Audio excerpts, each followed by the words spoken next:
प्रिय भक्तों, जय श्री राधे।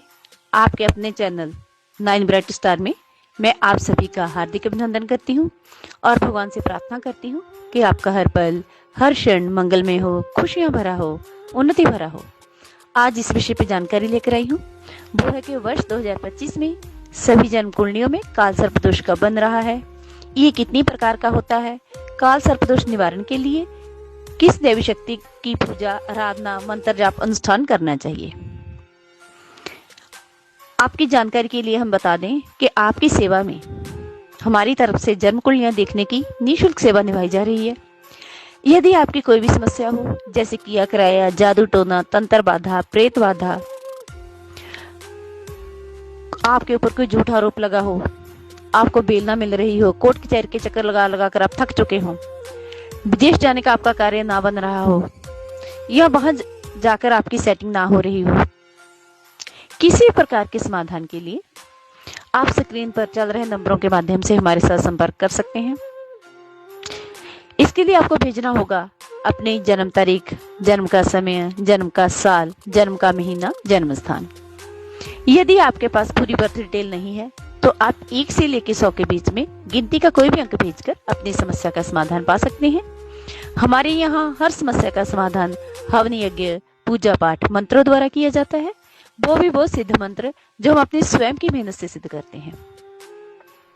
इसके अलावा यदि आप किसी भी प्रकार का कोई भी धार्मिक अनुष्ठान स्वयं करना चाहते हो या हमसे करवाना चाहते हो, जैसे काल सर्प दोष पूजा, पितर पूजा, मांगलिक पूजा, माता चंडी पूजा, माँ दुर्गा पूजा, श्री विष्णु लक्ष्मी पूजा, माता बगुलामुखी मंत्र पूजा, नाड़ी दोष पूजन, नवग्रह पूजन, शिव पूजन, माँ काली पूजन, कुंडली में पड़े दोषों का निवारण करने के लिए पूजन, दुर्गा सप्तशती पाठ, दुर्गा स्तुति, किसी प्रकार के धार्मिक अनुष्ठान के लिए आप स्क्रीन पर चल रहे नंबरों के माध्यम से हमारे साथ जुड़ सकते हैं। ये हम तब कर रहे हैं, इतनी कोशिश, इतना प्रयास आप लोगों के लिए कर रहे हैं कि आप घर में बैठे बिठाए अपना भला स्वयं कर सको।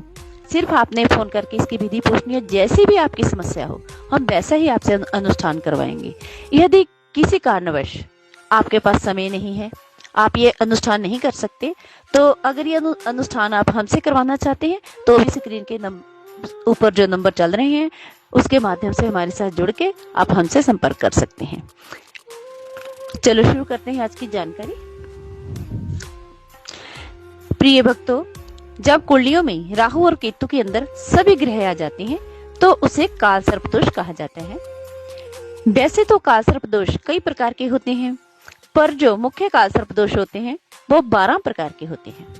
नंबर 1 अनंत काल सर्प दोष, नंबर 2 कूलिक काल सर्प दोष, नंबर 3 बासुकी काल सर्प दोष, नंबर 4 शंखपाल काल सर्प दोष, नंबर 5 पद्म काल सर्प दोष, नंबर 6 महापद्म काल सर्प दोष, नंबर 7 तक्षक काल सर्प दोष, नंबर 8 कर्कोटक काल सर्प दोष, नंबर 9 शंखपाल काल सर्प दोष, नंबर 10 पातक काल सर्प दोष, नंबर 11 विषकत काल सर्प दोष, नंबर 12 शेषनाग काल सर्प दोष। ये अलग अलग किस्म के काल सर्प दोष सभी कुंडलियों में अलग अलग प्रकार का कष्ट व्यक्ति को देते हैं। अगर समय समय पर इन काल सर्प दोषों की तरफ ध्यान दिया जाए तो ये दोष कष्ट नहीं देते और शुभ योगों में फलित हो जाते हैं। इनके शुभ योग होते हैं ना, काल सर्प दोष के शुभ अशुभ प्रभाव होते हैं।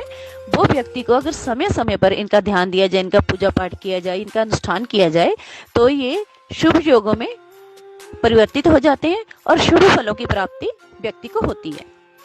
वर्ष 2025 में सभी कुंडलियों में काल सर्प दोष 20 अप्रैल 2025 से शुरू होकर 23 जुलाई 2025 तक रहेगा और सभी कुंडलियों में इसके अलग अलग प्रभाव होंगे। अब मैं आपको बताऊंगी कि काल सर्प दोष के विष रूपी प्रभाव से बचने के लिए आपको किन किन देवी शक्तियों की पूजा, आराधना, अनुष्ठान और मंत्र करने चाहिए। हनुमान बजरंग बाण या हनुमान अष्टवर्ग का पाठ 11 या 21 बार हर रोज पढ़ें। शिव का पंचाक्षरी मंत्र ओम नमः शिवाय का अनुष्ठान 1.25 लाख की संख्या में करें। ओम नमः भगवते वासुदेवाय मंत्र का जाप 1.25 लाख की संख्या में करें। श्रीमद् भागवत गीता में सुशोभित नागलीला के 108 पाठ का अनुष्ठान करें। नव नाग मंत्र ओम नव कुल्लाय विद्महे विषदंताय धीमी तन्नो सर्पो प्रचोदयात्। इस मंत्र का अनुष्ठान 1.25 लाख की संख्या में करें। ये नाग यात्री मंत्र है। इसकी किसी प्रकार की विधि पूछने के लिए, जानकारी लेने के लिए आप स्क्रीन पर चल रहे नंबरों के माध्यम से फोन करके हमारे साथ जुड़ के इसकी विधि पूछ सकते हैं। हमारे द्वारा बताई गई जानकारी आपको कैसी लगी, प्लीज कमेंट बॉक्स में अपनी राय जरूर देना। धन्यवाद।